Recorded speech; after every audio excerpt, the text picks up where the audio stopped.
Shifting gears to the auto space as GM gets an upgrade from Morgan Stanley. The firm boosting the stock to overweight from equal weight, noting, quote, GM may be over-earning, but the stock is oversold. So that's an interesting one. We know that they posted their earnings last week. The stock up 2% this morning off the back of that upgrade. 2 shares. I mean, one of the things that was interesting to note when they posted their quarterly report last week is them killing off the Bolt, which was, bye-bye, yes, Bolt. I know, RIP.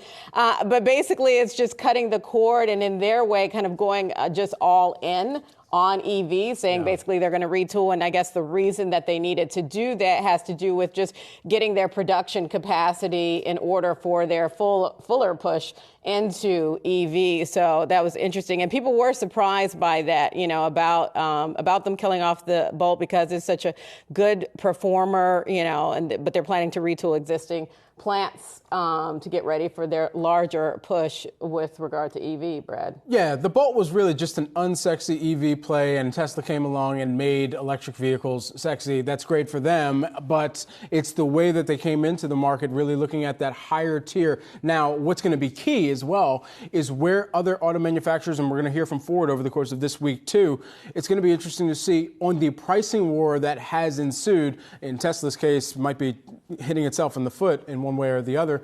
It's all about where for the other automakers who have been able to go to their dealership capacities, who have been able to go to the client bases that they already have because they're able to say, oh yeah, just trade in, trade up. We've already got you in the ecosystem, in the family of products. You already own one of the GM Hummers perhaps. Why don't you just get a new Hummer? We've got it electrified for you. There's a little bit of a wait list, but that's all right. So for GM, I think, bringing it back to what Morgan Stanley is thinking, they think investors are looking past these shares here and particularly saying that they're over-earning, but the stock is oversold here. So ultimately, continuing to look at GM within the context of what we'll hear from Ford, which is now a business that will have 3 divisions that they're reporting for when they do report earnings.